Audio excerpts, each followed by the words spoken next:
And a lot of people, they do get wowed by, wow, look at what we could do if we went abroad. We wouldn't have to think about how easy that sounds. Just pack your bag, jump on a plane. Well, it used to be easy, you know, pre-2020.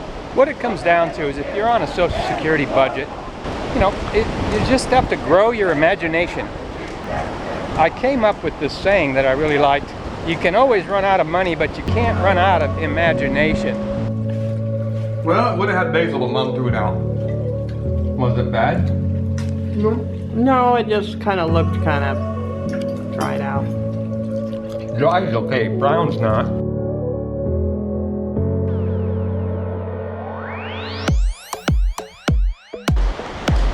Retire early lifestyle, and when Social Security is not enough.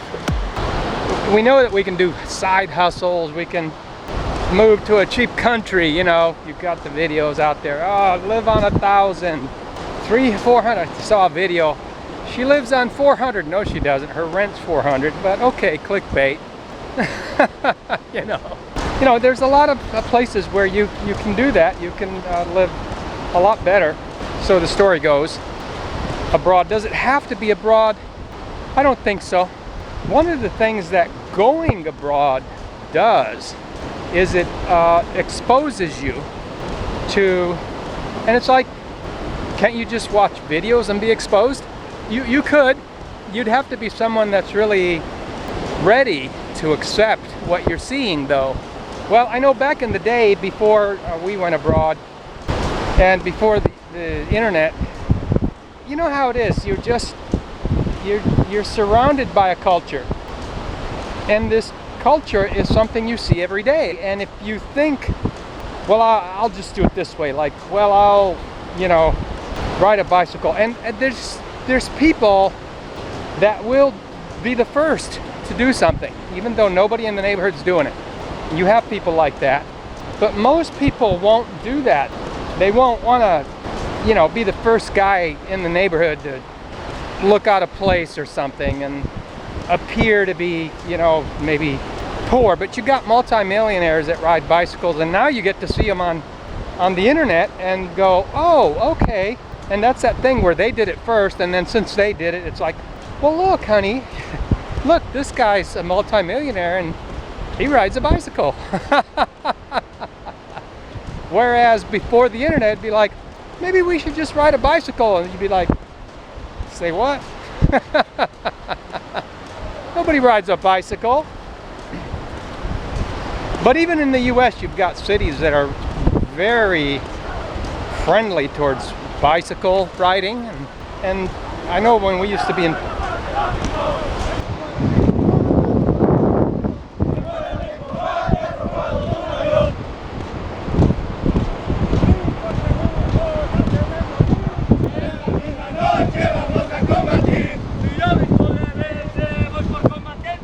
they're saying, I'm jogging on the beach and you are not.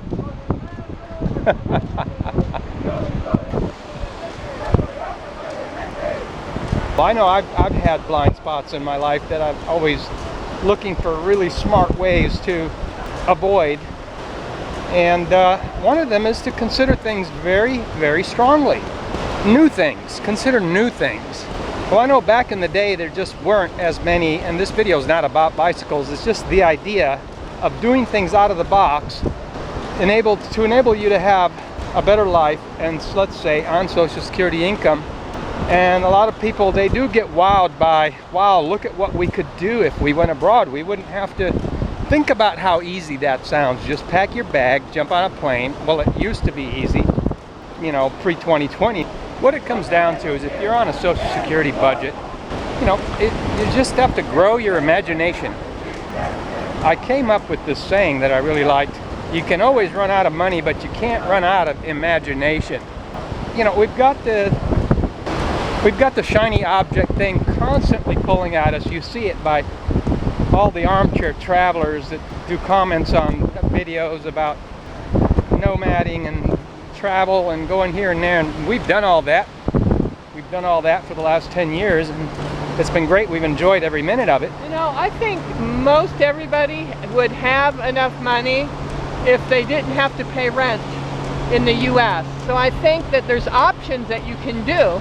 Like get a cheap lot and then put a tiny house on it, or build a tiny house. You can build a tiny house, you can, depending on your budget, I mean, it depends, I mean, you know, you're going to have a little capital for the real estate.